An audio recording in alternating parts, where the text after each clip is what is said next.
नमस्कार, प्लानटेक्स में आपका स्वागत है। हमेशा की तरह आपसे निवेदन है, प्लानटेक्स को सब्सक्राइब करें, बेल आइकन जरूर दबाएं, हमारे वीडियोस को लाइक करें एंड फ्रेंड्स एंड फैमिली के साथ शेयर भी जरूर करें।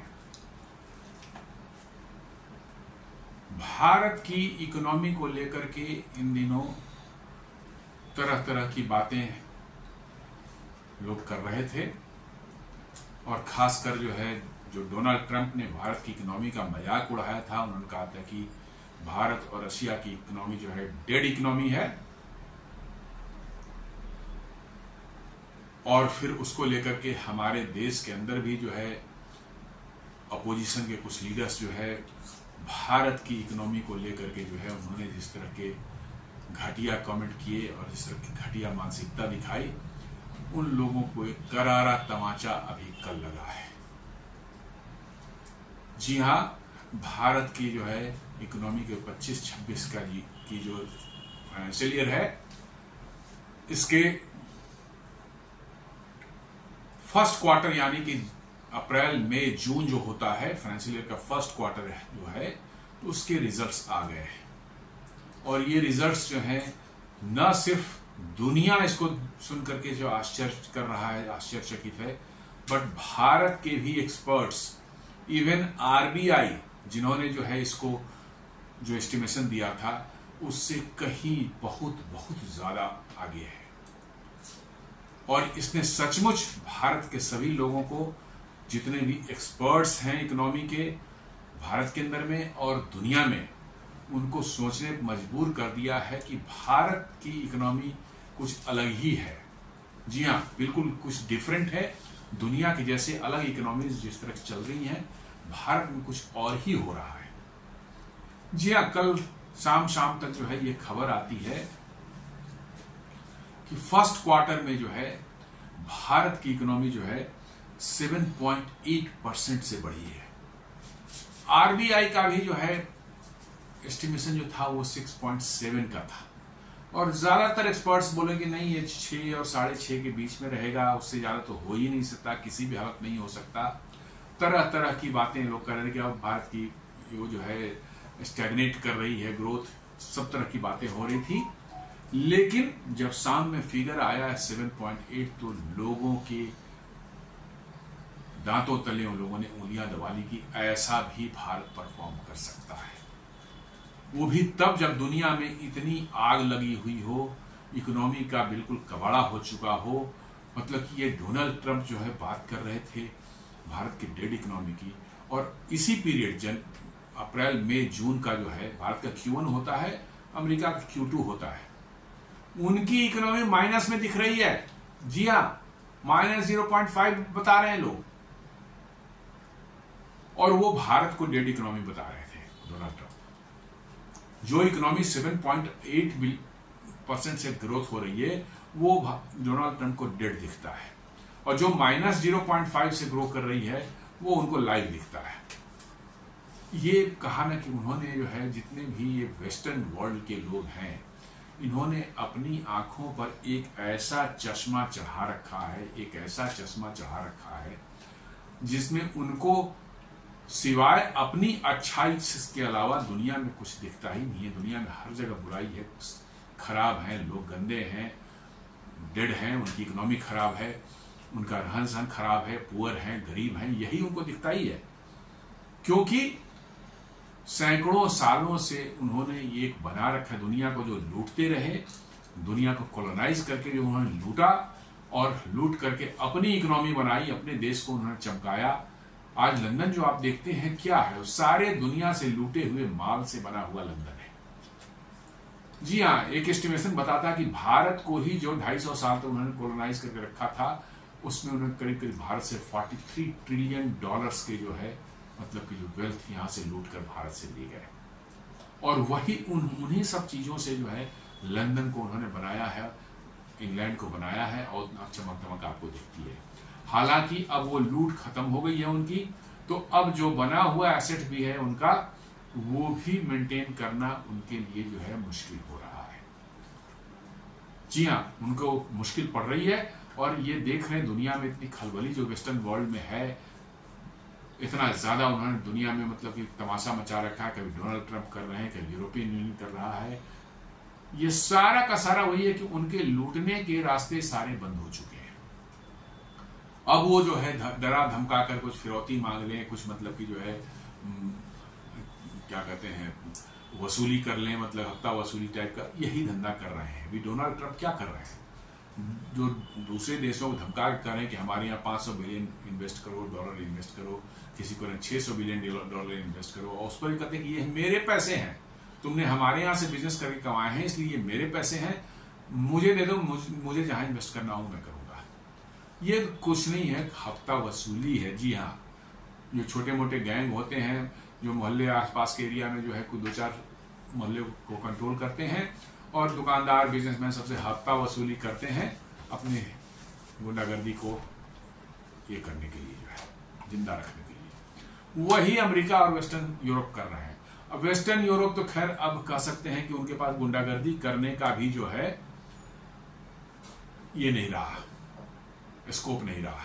अमेरिका तो फिर भी थोड़ा बहुत अभी भी कर रहा है, वेस्टर्न यूरोप पास गुंडागर्दी करने की भी स्कोप नहीं रह गई है। तो दोस्तों वही मैं कह रहा था कि 7.8% के दर से जो ग्रोथ हुआ है, इसने दुनिया में कल रात से ही हलचल मचा रखी है। और जितने भी भारत विरोधी जो विदेश में हैं या अपने देश में भी हैं, उन सबों की बोलती बंद है, उन सबों की नींद उड़ी हुई है। जी हाँ, सच्चाई यही है। एनडीटीवी प्रॉफिट कल सामने रिपोर्ट करता है, India Q1 GDP growth at 7.8%, highest in 5 quarters. जी हाँ, पिछले 5 क्वार्टर्स में जो है को मिला करके जो है आप देखेंगे तो ये हाईएस्ट है। 5 क्वार्टर का मतलब है कि फर्स्ट क्वार्टर ऑफ दिस और 4 quarter of the last year 24-25 का। इसका मतलब है कि 24-25 के चारों क्वार्टर से जो है ज्यादा इस पर परफॉर्म किया भारत के Q1 में, भारत की इकोनॉमी में जो है। और ये जो ऑफिशियल स्टेटमेंट जो आया है, इस पर जो रिपोर्ट आई है वो है press note on quarterly estimates of gross domestic product for the quarter April to June of year 25-26। और ये जारी करता है कौन? National accounts division, national statistics office, ministry of statistics and programme implementation, government of India. जी हाँ, अब ये कोई इधर उधर के स्पेकुलेशन या सूत्रों से पता चला है या न्यूज कोई नहीं, ये भारत सरकार ने बजाते नोटिफिकेशन जारी करके, प्रेस नोट जारी करके जो है ये मीडिया को और देशवासियों को बता दिया है। बिग पिक्चर यदि आप देखें तो India's economy grew 7.8% year on year in the April to June 2025 quarter, जो पिछले 5 क्वार्टर से ज्यादा है। This is the highest growth rate in the last 5 quarters. जी हां, पिछले 5 क्वार्टर्स इंक्लूडिंग दिस वन, ये वन ऑफ द हाईएस्ट है। वन ऑफ द हाईएस्ट नहीं बोले, हाईएस्ट है ये। The expansion is faster than expected. Analysts projected 6.3 to 7. RBI itself forecast 6.5. जी हाँ, बहुत से एनालिस्ट इसको 6.3, कोई 6.4, कोई 6.5 से दे, 6.3 से 6.3 से 7 के रेंज में दे रहे थे। और आरबीआई खुद ही बड़ा कंजर्वेटिव एस्टिमेट वो लेकर चल रहा था, उसने 6.5 प्रोजेक्ट किया था, और निकल कर कितना आया? 7.8। आप इमेजिन कर सकते हैं कि इवन आरबीआई के एस्टिमेशन को भी इसने बीट कर दिया। अलग अलग जो दूसरे एनालिस्ट हैं उनके तो बहुत से व्यूज बायस्ड भी रह सकते हैं, बट आरबीआई का जो मोटा मोटी आप देखेंगे कि हर बार मैच करता है, उनके रियलिस्टिक होते हैं। लेकिन इस बार आरबीआई ने भी शायद सारी चीजों को जज करने में कुछ मुश्किल मतलब मिस किया है उसने, और इसलिए जो है उनके एस्टिमेशन से करीब 1.3% ज्यादा आया है। आप यदि पिछले 5 क्वार्टर को देखें तो Q1 में 24-25 के Q1 में 6.5% था, 24-25 के Q2 में 6.8 था, 24-25 के Q3 में 7 था, 7.0 था, 24-25 के Q4 में 7.4 था, और इस बार 25-26 का Q1 में 7.8। मतलब आप देख रहे हैं 6.5, 6.8, 7, 7.4, 7.8, मतलब ट्रेजेक्ट्री जो है वो धीरे धीरे तक बिल्कुल ऊपर जाने की है, नीचे आने की नहीं है। ये पिछले 5 क्वार्टर से जो है आपको जो है ट्रेजेक्ट्री जो है ऊपर जाती हुई दिख रही है। 6.5 से स्टार्ट करते करते जो है आप 5वें क्वार्टर में जो है आकर के जो है 7.8 पहुंच गए। जस्ट इस क्या इंडिकेशन कर रहा है ये साफ बता रहा है कि दुनिया में डिस्पाइट ऑफ दिस टर्बुलेंस, जो उथल पुथल हो रही है दुनिया में, चारों तरफ जो है एक निगेटिविटी फैली हुई है। रसिया यूक्रेन वार है, ईरान इजराइल वार हो गया, उधर हमास इजराइल वार हो गया है, अमेरिका के ये टैरिफ, बहुत तरह के यूरोपियन यूनियन ने भारत पर जो है रशियन तेल को लेकर के जो है जो प्रतिबंध वगैरह लगाने का ऐलान किया है। इन सबों को देखकर ऐसा लगता है कि जैसे भारत को एकदम बिल्कुल इन सब सारी चीजों से इतने इंसुलेटेड था, भारत पर कोई असर ही नहीं पड़ रहा था। इस रिजल्ट को देख के ऐसा ही लग रहा है कि दुनिया में चारों तरफ इतनी उथल पुथल जो है हो रही है और उसमें भारत 7.8% से ग्रो कर रहा है। जी हां, ये अपने डोनाल्ड ट्रंप साहब को देख लीजिए, भारत को एक डेड इकोनॉमी बता रहे थे वो। जी हां, अभी एक हफ्ते पहले उन्होंने, 2 हफ्ते पहले जो है उन्होंने जो है 2-3 हफ्ते पहले जो है उन्होंने भारत को कहा कि भारत की एक डेड इकोनॉमी है, और साथ में भी कहा जाए मरे धसे जाकर के जो है मर खप जाए रशिया के साथ, जो है हमें कोई लेना देना नहीं है। This was what is a statement. और उसी अमेरिका की हमारा Q1 होता है, उनका Q2 होता है, क्योंकि उनका फाइनेंशियल ईयर शुरू होता है जनवरी से। तो उसी पीरियड में अप्रैल मई जून में अमेरिका का जो ग्रोथ है -0.5। क्या कहेंगे इस पर? जिस देश का राष्ट्रपति दूसरे देश को जो है जो 7.8% से ग्रो कर रहा है उसको कह रहा है डेड इकोनॉमी है, और उसका खुद का देश जो है -0.5% में जा रहा है, और अगले क्वार्टर में आप देखेंगे कि ये और बढ़ेगा। जी हां, वो माइनस में ही रहने वाला है, उसके सुधरने की कोई उम्मीद नहीं है। ये टैरिफ लगा करके और जो है वहां पर जिस तरह से इन्फ्लेशन बढ़ा है और वहां इंडस्ट्री जिस तरह से वहां छोड़ के भागने का प्लान बना रही है और कुछ शिफ्ट भी कर रही है, आप देखेंगे कि अमेरिका की जीडीपी जो है अगले आने वाले कई क्वार्टर्स में जो है नेगेटिव में ही दिखाई पड़ने की संभावना है। और उस देश का राष्ट्रपति जो है जिसका नेगेटिव में चल रहा है ग्रोथ रेट जो है, वो भारत को कहता है डेड इकोनॉमी। इतनी फ्रस्ट्रेशन में है, इतनी ज्यादा कुंठा अंदर भर चुकी है डोनाल्ड ट्रंप की और अमेरिकन की जो है, क्या अंदाजा नहीं लगा सकते हैं। एक तो भारत ने जो है डोनाल्ड ट्रंप को जो है ऑपरेशन सिंदूर रुकवाने का क्रेडिट नहीं दिया। कल ही शाम के वीडियो में मैंने बताया था कैसे जेफरीज ने जो इसका डिस्क्लोज किया है अपने रिपोर्ट में कि साहब जो है डोनाल्ड ट्रंप जो है भारत और पाकिस्तान की मध्यस्थता करने की जो है अपना क्रेडिट लेना चाहते थे, मेडिएशन करने की जो है क्रेडिट लेना चाहते थे, ताकि उनका नोबेल प्राइज वाला जो उनका जो है एक उनकी इच्छा है उस पर और उसमें बल मिल सके, इनहांस हो सके, स्ट्रेंथन हो सके, वो उनका क्लेम।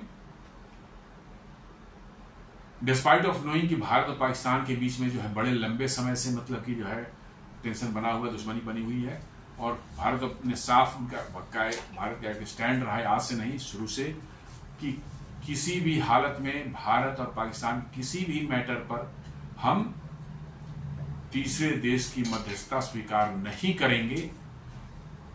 ये मालूम है, अमेरिका को मालूम है, अमेरिका को भारत का स्टैंड पता है।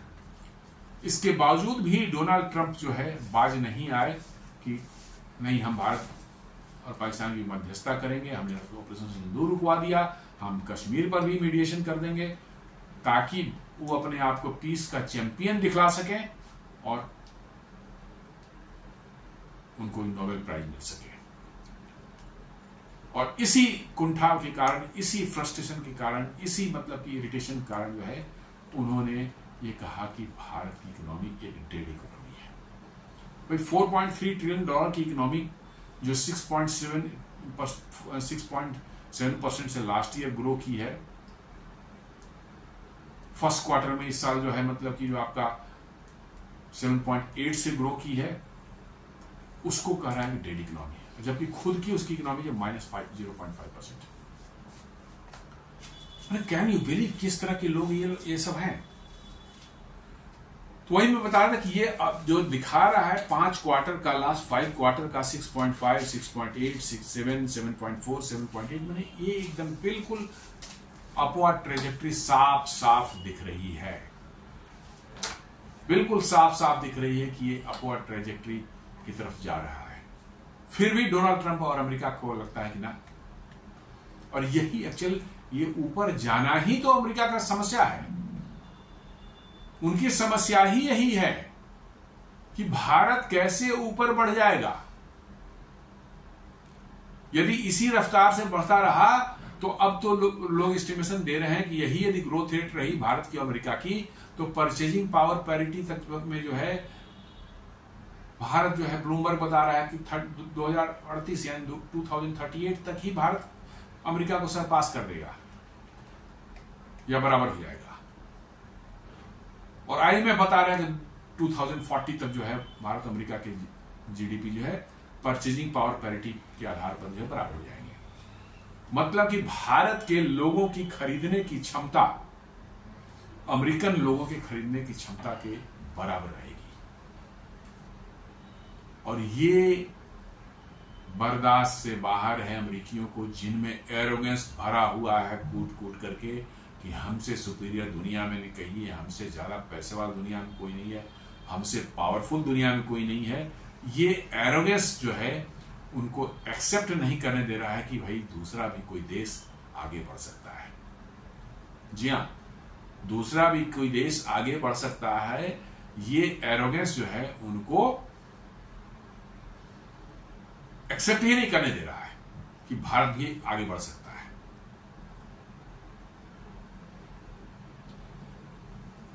अब यदि आप देखा जाए इसमें कि कहां जा माने परफॉर्मेंस किस किस क्षेत्र में कैसा रहा है,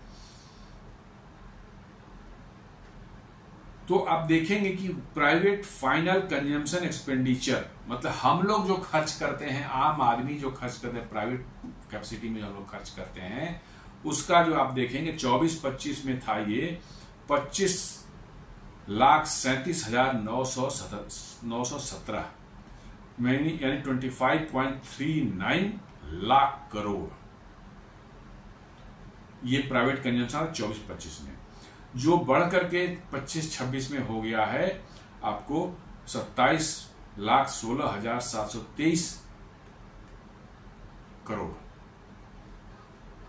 ये 2024-25 में जो था परसेंटेज चेंज जो है प्रीवियस ईयर से था 8.3% था, और 25-26 में जो है ये बढ़ करके घट करके 7 हो गया, 7.0 हो गया है। परसेंटेज मतलब change over percentage previous year है। Government final consumption expenditure, government जो एक्सपेंडिचर वर्क करती है अपने प्रोजेक्ट्स के लिए, इंफ्रास्ट्रक्चर और सब सारी चीजों के लिए जो है, गवर्नमेंट का था लास्ट ईयर 4,18,344 करोड़ यानी 4.18 लाख करोड़। इस बार 4.49 लाख करोड़ हो चुका है, जो कि पहले लास्ट ईयर था -0.3% था, ये इस बार 7.4% है। इसका मतलब है कि बहुत ज्यादा ग्रोथ हुआ है इसमें।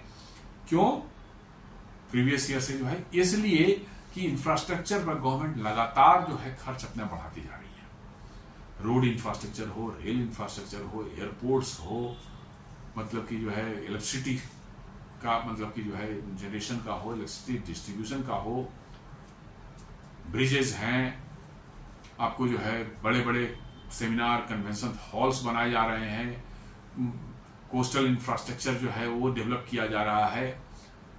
ये सब इंफ्रास्ट्रक्चर जो है सरकार अपने खर्च करती है उसके लिए। इसमें 7.4% का ग्रोथ है लास्ट ईयर से जो है। ग्रॉस फिक्स्ड कैपिटल फॉर्मेशन, ये बेसिकली कैपिटल एक्सपेंडिचर जो होती है कोई, मतलब कि जो है प्रोजेक्ट पर जो है उसके बारे में बता रहा है ये।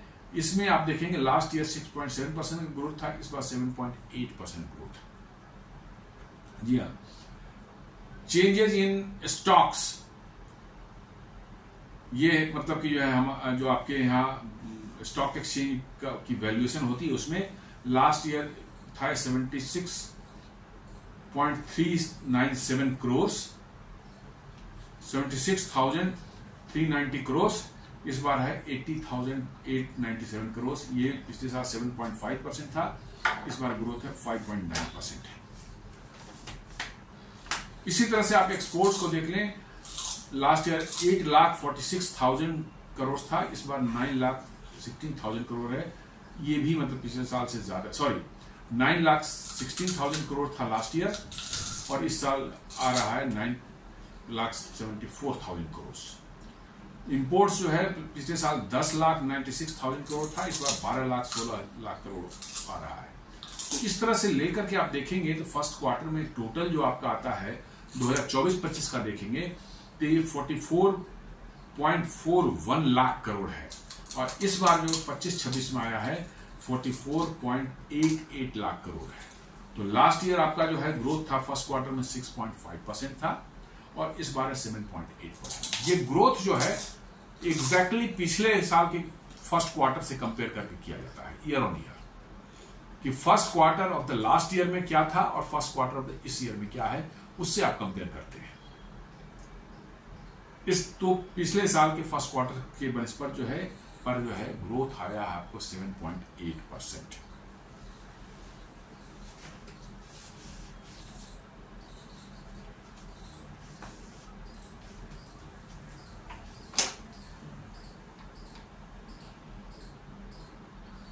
यदि करंट प्राइस पर, हालांकि जो हम लोग जीडीपी कैलकुलेट करते हैं एक्चुअल जो है वो 11-12 की प्राइस पर है, और वही सही माना जाता है, क्योंकि उसके बाद इन्फ्लेशन और कुछ चीजें जो आ जाती है, प्राइस राइज होता है, उसकी वजह से जो है आपका पूरा कैलकुलेशन गड़बड़ हो जाता है। इसलिए जो है 11-12 का जो प्राइस है उसी के बेसिस पर कैलकुलेट किया जाता है हर साल, उसी को एक्चुअल माना जाता है। लेकिन करंट प्राइस पर भी आप देखेंगे तो हमारा जो है ग्रोथ जो है 8.8% है। करंट प्राइस पर लास्ट ईयर में ग्रोथ था 9.7% फर्स्ट क्वार्टर में, बट करंट प्राइस पर ये 8.8% है। लेकिन दुनिया मानती है उसी को जो आप 11-12 के आधार पर जो करते हैं, जिसमें हमारा 7.8% आया है, और ये बहुत अच्छा फिगर है, एक्सट्रीमली गुड फिगर है। हमको बिल्कुल मतलब कि जो है निराश होने की जरूरत नहीं है कि अमेरिका ने टैरिफ लगा दिया। ठीक है, उसका कुछ इंपैक्ट हो सकता है कि सेकंड क्वार्टर थर्ड क्वार्टर में दिखाई दे आपको। जी हाँ, मैं मानता हूं कि कुछ उसका इंपैक्ट तो होगा, ऐसा नहीं कर सकते कि सामने कोई इंपैक्ट नहीं होगा, नहीं होगा। लेकिन निराश होने की जरूरत नहीं है। जिस रफ्तार से हमारे एक्सपोर्ट्स की डाइवर्सिफिकेशन की कोशिश की जा रही है, सरकार ने जो प्लान बनाया है उसके लिए स्पेशल फंड से अलॉट मैंने एक बनाए हैं कि ताकि एक्सपोर्ट प्रमोशन के लिए उसका इस्तेमाल किया जा सके, और हमारे जो एक्सपोर्टर्स हैं जिनको कि इस ट्रम्प की टैरिफ की वजह से जो है परेशानी में पड़ रहे हैं, उनको नुकसान होने की संभावना है, उनको कैसे हेल्प किया जा सके, उनको मॉनेटरी बेनिफिट दिया जा सके, उनको एक्सपोर्ट डाइवर्सिफिकेशन में हेल्प किया जा सके, इन सबों पर बहुत जोर शोर से काम चल रहा है, और इसके रिजल्ट जो है अगले कुछ महीनों में आपके आ जाएंगे। 2-3 हमने एफटीए ऑलरेडी अब तक फाइनल कर चुके हैं हम लोग, यूके के साथ हो चुका है, यूरोपियन यूनियन के 4 देशों का जो ईएफटीए ग्रुप है उसके साथ हो चुका है, एक और जो है आपका यूरेशियन इकोनॉमिक यूनियन जिसमें 5 कंट्रीज हैं, रशिया, मतलब बेलारूस, आर्मेनिया, कजाकिस्तान और किर्गिस्तान, उनके साथ ऑलरेडी फाइनल स्टेज में बातचीत चल रही है, वो भी हो जाने की उम्मीद है। यूरोपियन यूनियन से इस साल के अंत तक जो है जैसा उम्मीद किया जा रहा है कि फ्री ट्रेड एग्रीमेंट हो जाएगा। तो इस तरह से इन सब फ्री ट्रेड एग्रीमेंट होने के बाद जो है आपके एक्सपोर्ट्स के डाइवर्सिफिकेशन के रास्ते अपने आप खुलने शुरू हो जाएंगे। जी हाँ, यूरोप से भी आपका हो जाता है, तो आप ये ना समझें कि यूरोप कोई छोटा देश है या छोटा उनकी इकोनॉमी छोटी है, नहीं, आप पूरे यूरोपियन यूनियन को उठाकर देख लें तो उनकी भी इकोनॉमी करीब 20-22 ट्रिलियन डॉलर के आसपास में हो जाती है,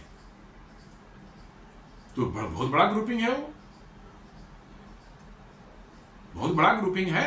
और उससे जो है आप यदि ट्रेड डील कर लेते हैं तो आपके खासकर जैसे जेम्स एंड ज्वेलरी एक्सपो है, आपके लेदर गुड्स हो गए, शूज हैं, जूते चप्पल वाले हो गए, टेक्सटाइल हो गए, रेडीमेड गारमेंट्स हो गए, ये सब बड़े आसानी से वहां जा सकते हैं, क्योंकि ये कोई टेक्नोलॉजी के उसमें नहीं आते, ये तो आम कंजम्पशन के लिए लोगों के लिए बना होता है। इसमें कोई बहुत ज्यादा थोड़ी बहुत ट्विकिंग आपको करनी पड़ सकती है। अमेरिका के जो गारमेंट्स बनाते थे या जूते बनाते थे उनका शेप और साइज कुछ डिफरेंट होता होगा। आप यहाँ पर नए ऑर्डर्स मिलेंगे, वो कहेगा नहीं ऐसे नहीं, आप ऐसे बना दीजिए, थोड़ा सा वक्त लगेगा आपको, 2-4 हफ्ते 2-3 हफ्ते में आप अपना सारा कुछ रीडिजाइन करके जो है आप उनको यूरोप के लायक बना सकते हैं, यूरोप में बेच सकते हैं।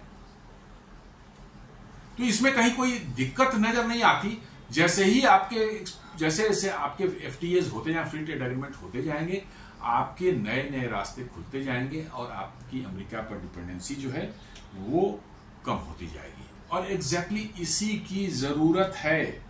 अमेरिका पर जितनी भी डिपेंडेंसी आप कम रखेंगे उतना ही भविष्य में आप सुखी रहेंगे।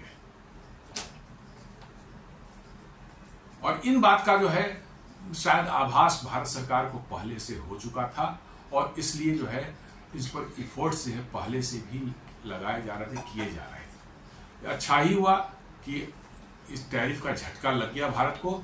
अब पूरी तरह समझ में आ गया है कि अमेरिका पर डिपेंड रहना कितना खतरनाक होता है और कितना मतलब कि जो है वो हमारे लिए जो है हमारे भविष्य के लिए जो है कितना डेंजरस या मैंने कह सकते हैं एक ऐसी चीज होगी हमारे गले में लटकी हुई जो कि हमको हमेशा तंग करेगी। इसलिए बेहतर है कि हम आज ही छुटकारा उससे पा लें।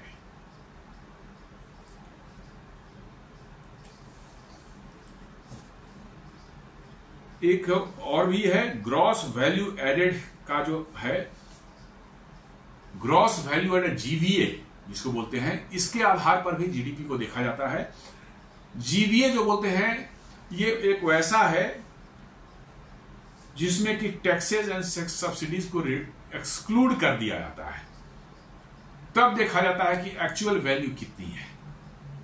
टैक्सेस एंड सब्सिडीज में जो ग्रोथ होता है उनको सबको माइनस करके जो है तब देखते हैं तो ग्रॉस वैल्यू एडेड जो GDP आपको बोलते हैं या GVA जिसको GVA ग्रोथ जिसको बोलते हैं, वो आपका है 7.6% compare to 6.8% of last year. इसमें भी आपको अच्छी खासी बढ़ोतरी दिख रही है। GVA जैसा मैंने बताया कि टैक्सेस एंड सब्सिडीज वगैरह जितने भी उनको हटा दीजिए और तब देखिए कि आपका कितना ग्रोथ हुआ है। तो उसमें भी आपका 7.6% है, लास्ट ईयर इट वाज 6.8%। तो पिछले साल से आप 0.8% इसमें भी ज्यादा है। इसका मतलब साफ साफ बता रहा है कि आपकी ट्रेजेक्ट्री जो है ग्रोथ की बिल्कुल सही डायरेक्शन में है। लगातार 5 क्वार्टर से आप ऊपर जा रहे हैं, धीरे धीरे आप ऊपर उठ रहे हैं। इसका मतलब है कि आपकी इकोनॉमी में स्ट्रेंथ है, मजबूती है, इनहेरेंट मजबूती है। और वो इनहेरेंट मजबूती जो है वो है हमारा इंटरनल कंजम्पशन, जो 60-65% जो है हम अपने जितना भी उत्पादन देश में होता है उसका 60 से 65% जो हम अपने देश में ही जो है खपत कर जाते हैं। यही हमारा सबसे बड़ा स्ट्रेंथ है। जी हाँ, यदि एक्सपोर्ट पर डिपेंडेंट हम सिर्फ रहते तो आज हमारी हालत जो है बहुत ज्यादा खराब हो सकती थी, जैसा कि चाइना का है। चाइना जो है पूरी तरह से एक्सपोर्ट डिपेंडेंट है और इसके कारण जैसे ही ट्रेड में जो है आपको दिक्कत आती है, एक्सपोर्ट में कोई समस्या पैदा होती है, आपकी इकोनॉमी तुरंत वहां डवाडोल होना शुरू हो जाती है। हमारा 35% के आसपास में एक्सपोर्ट पर डिपेंडेंसी है, 35 to 40 के आसपास में, 60% इंटरनल है। चाइना में ये लगभग उल्टा है, रिवर्स कर सकते हैं, या और भी ज्यादा ही है। उनकी इंटरनल कंजम्पशन शायद 30% से ज्यादा नहीं है। तो वहां पर क्या होता है कि एक्सपोर्ट जैसे ही आपका किसी कारण से जो है जियोपॉलिटिक्स की वजह से चाहे और कोई वजह से जो है जैसे ही एक्सपोर्ट आपका डाउन हो जाए, आप कोरोना इसमें देख लें, कोविड के दौरान, कोरोना के दौरान देख लीजिए, उस समय ऐसी डाउन हुई चाइना की इकोनॉमी, ऐसी डाउन हुई कि वो आज तक रिकवर नहीं कर पाई है। हमारा भी डाउन हुआ था लॉकडाउन कारण, -23% था एक क्वार्टर में जो है। लेकिन जैसे ही लॉकडाउन खुला वो अपना पीक पर पहुंच गया, अगले 2-3 क्वार्टर में जो है वो जहां था वहां पहुंच गया। लेकिन चाइना का नहीं पहुंच पाया, क्योंकि एक्सपोर्ट डिपेंडेंस उनकी थी। आपका सप्लाई चेन पूरी दुनिया में एक बार टूट जाता है, उसको दोबारा से बिल्टअप करने में बहुत टाइम लगता है, और तब तक वो डाइवर्सिफाई भी हो जाते हैं, कहीं और चले जाते हैं। लोगों ने देखा चाइना का क्या बिहेवियर था उस समय कोविड के दौरान, कैसे मालूम होते हुए भी कि वहां कोरोना फैल रहा है और वहीं से ओरिजिनेट हुआ है, उन्हें दुनिया को नहीं बताया, अपनी फ्लाइट्स जारी रखी पूरी दुनिया से, जो है उनके लोग आते जाते रहे, इससे सारे दुनिया में फैला। तो दुनिया इनको देख रही है कि भाई इनका क्या मोटो था और क्या इनका मैंने इंटेंशन था, इसलिए भरोसा करना लोगों ने चीन पर कम कर दिया, और इसलिए सप्लाई चेन जो टूटी उस समय वो फिर से अपने उस पर लेवल तक नहीं पहुंच पाई। इसलिए चाइना अभी भी स्ट्रगल कर रहा है, जबकि भारत की वैसा नहीं था, इंटरनल कंजम्पशन पर हमारा पूरा डिपेंडेंट है। हमने तुरंत एक क्वार्टर -23% गया, फिर नेक्स्ट क्वार्टर से हम जंप करना शुरू कर दिया, और जंप करके तुरंत जो है 2-3 क्वार्टर होते होते जो है हम आगे फिर वहीं पर जहां पर थे, और अब वहां से आगे बढ़ रहे हैं। तो ये फर्क होता है कि रिसिलिएंट इकोनॉमी में का ये मतलब कि का स्ट्रेंथ जो होती है वो भारत दिखा रहा है कि कितना रिसिलिएंट हमारी इकोनॉमी है। जीबीए जैसा मैंने बता दिया कि मतलब कि जो है आपको जीबीए के बेसिस देखेंगे तो आपको बेसिक प्राइसेस जो है आपका 24-25 में 41,47,000 करोड़ था, और 25-26 के क्वार्टर में 44,63,000 करोड़ का है, और नेट टैक्सेज जो है 24-25 में 2,94,333 करोड़ का है, और आपको जो है 25-26 में 3,24,789 करोड़ का है। तो इसलिए आपका जो जीबीए बेसिक जो बेसिक प्राइस पर आप देखें विदाउट टैक्सेस जो है तो 24-25 में 6.5% ग्रोथ था, और 6.8% ग्रोथ था, और इस बार जो है आपको 7.6% ग्रोथ है। फेनोमिनल, मैं इसको कहता हूं फेनोमिनल ग्रोथ रही है जी। इसको छोटा मोटा नहीं मान सकते, गिवन द सर्कमस्टांसेस जिस तरह दुनिया में चल रही है सिचुएशन है, उसमें it is remarkable and phenomenal growth है, इसमें कोई शक नहीं है। आप सेक्टर वाइज भी देख लें, agriculture, live stock, forestry and fishing में ये है 3.7% ग्रोथ है। आपको माइनिंग एंड क्वेरिंग में -3.1% है। मैन्युफैक्चरिंग में 7.7% ग्रोथ है। Electricity and gas water supply में एंड अदर्स यूटिलिटी सर्विसेज में 0.5% ग्रोथ है। कंस्ट्रक्शन में 7.6% ग्रोथ है। Trade, hotels, transport, communication and services related to broadcasting, इसमें जो है 8.6% ग्रोथ है। Financial, real estate and professional services में 9.5% ग्रोथ है।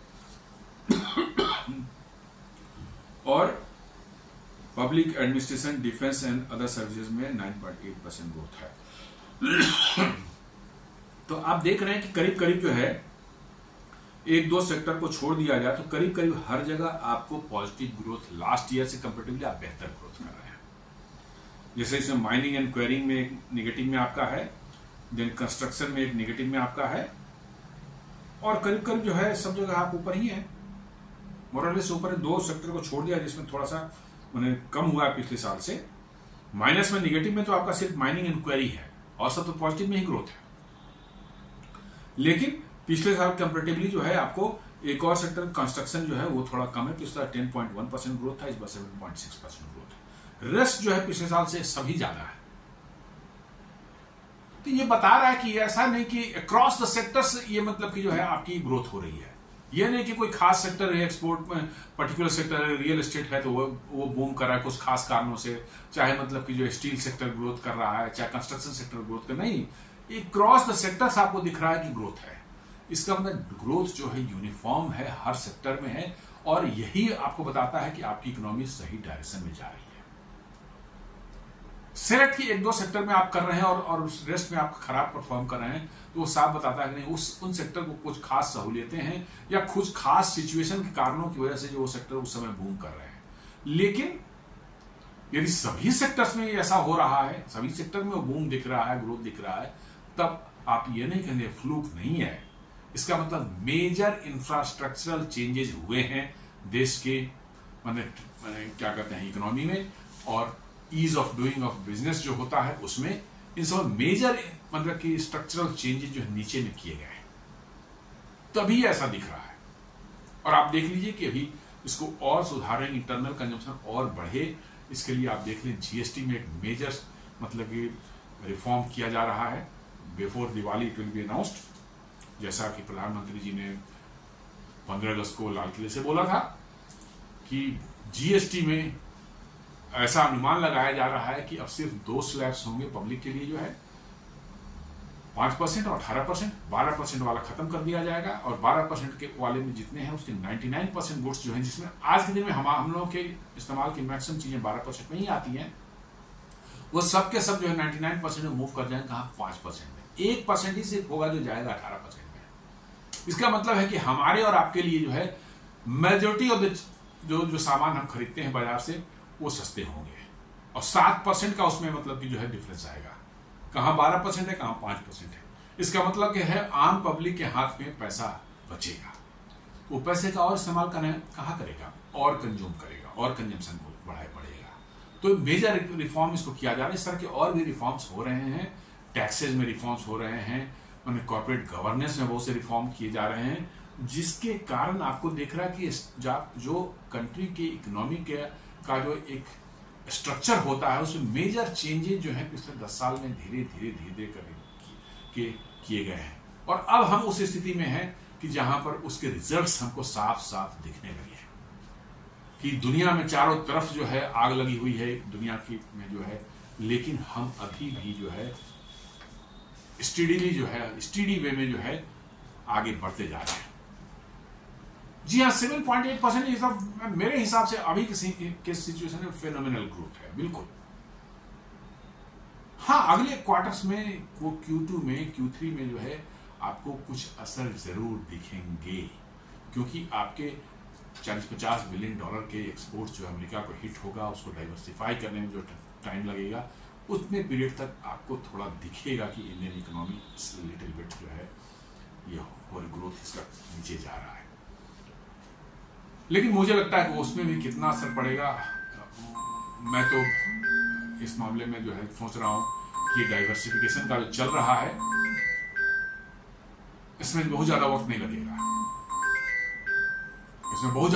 लगेगा, ये बहुत जल्दी मतलब कि जो आप डाइवर्सिफाई कर पाएंगे। खासकर जो है टेक्सटाइल है, gems and jewellery, auto parts, leather goods, इन सबों में बहुत ज्यादा मुश्किल आपको नहीं होने जा रही है। और मुझे लगता है कि ये आने वाले कुछ हफ्तों में या कुछ महीनों में जो है हम फिर जो हमारा अमेरिका से लॉस हो रहा है उसको शायद बहुत हद तक मेकअप कर पाएंगे। जी हाँ, पूरा मेकअप होने में 40 to 50 बिलियन डॉलर्स हो सकता है कि 1 साल लग जाए, लेकिन इसके मेजोरिटी ऑफ द पोर्शन जो हम समझते हैं अगले कुछ महीनों में शायद हम उसको मेकअप कर पाए। और इसीलिए जो है इसके कारण जो प्रधानमंत्री जी ने क्या बोला, उन्होंने फिर दोबारा से वोकल फॉर लोकल का नारा क्यों दिया है? इसलिए कि वो इंटरनल कंजम्पशन को बढ़ाना चाहते हैं, ताकि भारत की इकोनॉमी जो है दुनिया के उथल पुथल से जो है सुरक्षित रहे। जी हाँ, दुनिया में उथल पुथल सब होते रहते हैं, कुछ उथल पुथल कराए जाते हैं, और इन उथल पुथल से जो है आप अपने आप को सुरक्षित रखना चाहते हैं, अपने घर को आप बचा के रखना चाहते हैं, तो आपको कुछ खास उपाय करने पड़ते हैं। और वही उपाय उन्होंने बताया है कि vocal for local, don't depend much on the exports. जी हाँ, एक्सपोर्ट्स भी होगा, नो प्रॉब्लम, लेकिन हम ऐसा नहीं कि एक्सपोर्ट्स पर कोई समस्या है, एक्सपोर्ट्स हमारा रुक जाए, चाहे एक्सपोर्ट्स हमारा किस तरह से बाधित हो जाए तो हम सड़क पर आ गए, भूखे मरने लगे, ऐसा नहीं होगा। और आपने देखा होगा 2008 में भी दुनिया में मंदी आई, भारत पर पता ही नहीं चला कि कोई मंदी भी कोई चीज होती है। भारत जैसे चल रहा था वैसे चलता रहा। दुनिया में कितने कंपनियां बंद हो गई, कितने लोगों के जॉब चले गए, कितने लोग बिल्कुल कंगाल हो गए, भारत में कुछ नहीं पता चला। बस खैर सुनते रहे कि हाँ मंदी आ गई, अमेरिका में मंदी आ गई, ये है, वो हो गया है, वो हो गया, लेकिन हुआ कुछ नहीं। सिमिलरली 1998 में अमेरिका ने भारत पर प्रतिबंध लगाया था पोखरण न्यूक्लियर टेस्ट के बाद जो है, लेकिन उसका क्या हुआ रिजल्ट? भारत के लोगों को कहां पता चला? जैसे चला तो वैसे चलते रहा। जो समस्याएं भारत की एज इट इज रही, जो चीजें ठीक चल रही थी चलती रही, और अल्टीमेटली 4-5 साल बाद उनको देखा कि भारत पर कुछ असर पड़ने वाला ही नहीं है, उन्होंने खुद ही हटा लिया प्रतिबंध को। तो आपकी इंटरनल कंजम्पशन रहने का यही सबसे बड़ा फायदा है कि दुनिया आपको कुछ भी करे आप बॉदर नहीं कर देगा। दफा करो यार, हमारा काम धाम अपना घर के अंदर ही चल रहा है बढ़िया से। और यही दुनिया को तकलीफ है। जी हाँ, यही दुनिया को तकलीफ है। खासकर वेस्टर्न वर्ल्ड जो आपके हैं, उनको इसी बात की तकलीफ है कि इनको न मंदी से कोई फर्क पड़ता है, न दुनिया के उथल पुथल से फर्क पड़ता है। ये अपनी रफ्तार से चल रहे हैं और ग्रो भी कर रहे हैं, और कुछ दिनों में हमारे बराबर आके खड़े हो जाएंगे और फिर हमें आग भी दिखाएंगे। इसी की तकलीफ तो है इन सारा इन लोगों को, और कुछ तकलीफ नहीं है। हमने क्या, अमेरिका क्या बिगाड़ा है, चाहे यूरोप का हमने क्या बिगाड़ा है? कुछ भी नहीं। कभी हमने अटैक उन पर कर दिया, चाहे उसी उनके इंटरेस्ट को जो हमने वो किया, नहीं। आप आगे जैसे जैसे बढ़ रहे हैं, मजबूत हो रहे हैं, आपके यहां लूटपाट जो करना चाहते हैं उनकी कंपनियां आके आप उनको रोक लेते हैं, क्योंकि आप मजबूत हो चुके हैं। पहले आप मजबूत नहीं थे, नहीं रोक पाते थे, अब आप मजबूत हो चुके हैं, आप रोक देते हैं। तो आपको जो है प्रतिबंध लगा करके, आपके यहां गड़बड़ियां फैला करके, आपकी अर्थव्यवस्था को नुकसान पहुंचा करके वो किसी न किसी तरह से जो है आपको डिस्टर्ब करते ही रहेंगे, ताकि आप उनके लिए एक एडवर्सरी नहीं बन सके।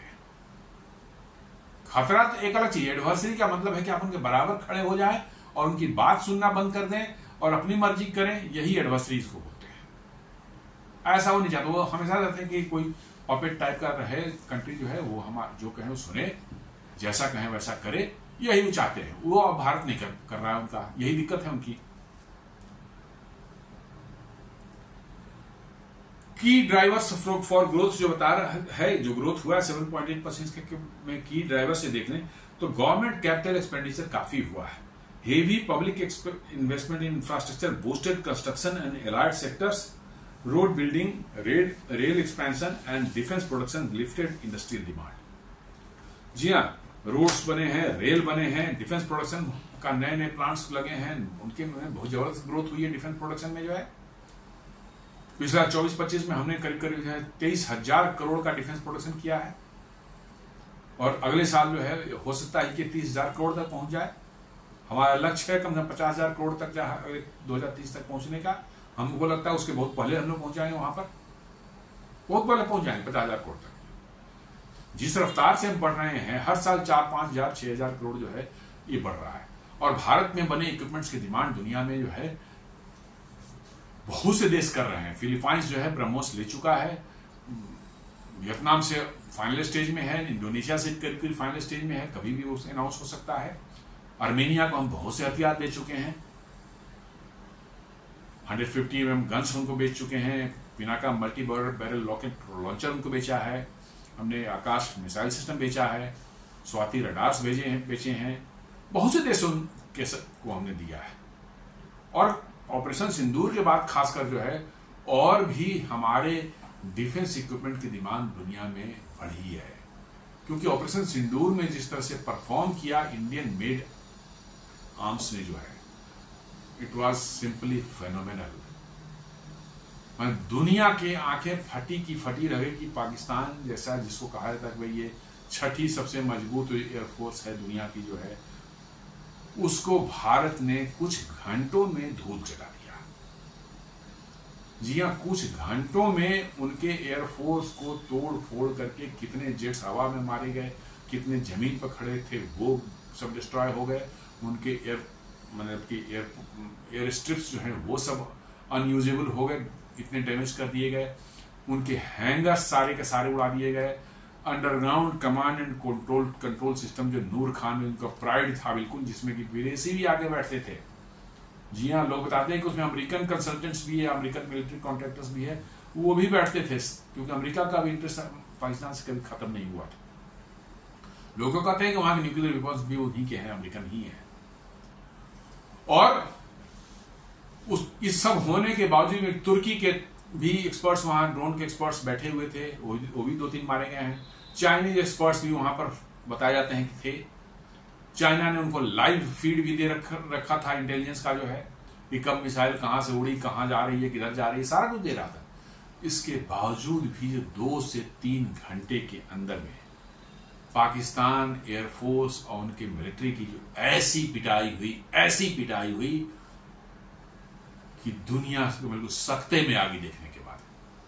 और डोनाल्ड ट्रंप का गुस्सा उससे भी मतलब कि बहुत उबाल पार खा रहा है।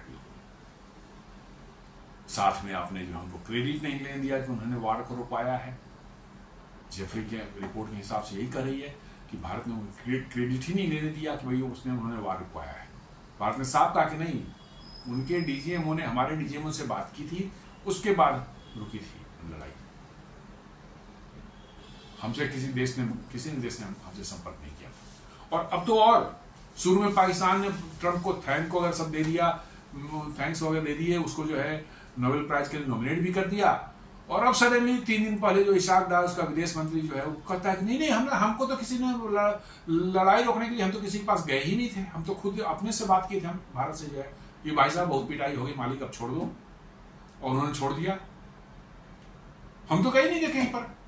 अब ट्रंप की बिल्कुल बात पिट गई है इस बात को लेकर के, और वो इसलिए इतना चिढ़ चुका है, इस मैटर से इतना चिढ़ चुका है कि भारत को सीधे उसने 50 टैरिफ लगा के बिल्कुल जो है दिमाग खराब कर हो चुका है उसका। तो वही भारत के इक्विपमेंट्स के डिमांड जो है, जो भारत के इक्विपमेंट जो परफॉर्म किया, जबरदस्त परफॉर्मेंस हुई इंडियन मेड इक्विपमेंट्स की जो है, इसमें क्या कहते हैं ऑपरेशन सिंदूर में, चाहे वो आकाश मिसाइल हो, एमआर-सैम मिसाइल हो, या और भी ड्रोन्स वगैरह जो भारत में बने, लॉइटरिंग मिशन ड्रोन्स वगैरह जो है, आकाश तीर जो है हमारे इंटीग्रेटेड एयर डिफेंस सिस्टम है वो हो, आप देख लिए उनको देखने के बाद दुनिया भौचक है कि भारत भी इस क्वालिटी का हथियार बना सकता है। किसी को पता भी नहीं था कि ऐसा भारत कर रहा है, लेकिन ऐसा उनको एकाएक इवन भारतीय भी बहुत से हम लोग ही परेशान मैंने भौचक थे कि भाई आकाश तीर और सब कभी नाम नहीं सुना था हम लोगों ने, और सडनली जो है वो एकदम बिल्कुल फंक्शनल उसमें आ गया, और ऐसी धूल चिटाई कि भाई मतलब सारी दुनिया भौचक है। तो इन सबों से लोगों को बहुत भारी समस्या है, खासकर अमेरिका और पश्चिमी देशों को जो है, और इसलिए भारत के बारे अनाप शनाप को करते रहते हैं। तो इसलिए जो मतलब मैं बता रहा हूं, हेवी पब्लिक इंफ्रास्ट्रक्चर में जो हेवी इन्वेस्टमेंट हुई है, और डिफेंस इंफ्रास्ट्रक्चर में, डिफेंस इक्विपमेंट्स मैन्युफैक्चरिंग में जो है इतनी हेवी इन्वेस्टमेंट हुई है, ये साफ बता रहा है कि गवर्नमेंट कैपिटल एक्सपेंडिचर जो है बहुत ज्यादा किया गया है। दूसरा है construction sector growth supported by government spending plus rising housing demand, cement and steel output surged. Construction में भी ग्रोथ हुआ है, कंस्ट्रक्शन में भी ग्रोथ हुआ है, और हाउसिंग डिमांड भी काफी बढ़ा है। इससे स्टील एंड सीमेंट की डिमांड में बहुत जबरदस्त उछाल आया है। तीसरा agriculture and allied activity, good monsoon condition in early June help rural demand. इस बार 20-25 दिन पहले जो है मॉनसून आ गया, जून में ही जो है बहुत अर्ली आ गया, और इससे जो है गुड मॉनसून आने का जो है रूरल डिमांड जो है सडनली जो बढ़ती है, सर्च किया। क्योंकि मॉनसून पर हमारी डिपेंडेंसी रहती है। मॉनसून अच्छा होना मतलब कि एग्रीकल्चर खेती अच्छी होगी, अच्छी खेती होगी, इसका मतलब पैसे किसानों को ज्यादा पास आएंगे तो डिमांड बढ़ेगी। तो जैसे ही मॉनसून आया, लोगों ने अपना खुशी मनाना शुरू कर दिया कि हाँ इस बात तो होगी, डिमांड बढ़ गई। सब्जियां जितनी है खेत में जो अनाज लगे हुए हैं वो सब अच्छे खासे मतलब कि उनका प्रोडक्शन होना निश्चित है इस बार। ऑफ कोर्स कुछ इलाकों में जो है आपको फ्लड के कारण डैमेज भी हुआ है, this is has to be taken to consideration. Punjab में के कुछ इलाके हैं, बिहार में है, चाहे और भी कई देशों में है, हिमाचल प्रदेश हो गया, चाहे जम्मू एंड कश्मीर, आप देख लें बहुत ज़्यादा हानि हुई है इस बार जो है फ्लड की वजह से, एक्सेसिव रेन की वजह से। तो वो भी देखने वाली बात है, उससे होगा। बट फर्स्ट क्वार्टर में जो है आपको जो है अच्छी सारी चीजें, रूरल डिमांड भी काफी ग्रो की है। Agriculture output specially cereals and horticulture improved. पिछले साल आप देखेंगे कि एग्रीकल्चर पिछले साल भी जो है ठीक ठाक मानसून की अच्छी थी, इसलिए एग्रीकल्चर आउटपुट्स जो है वो काफी बढ़े थे।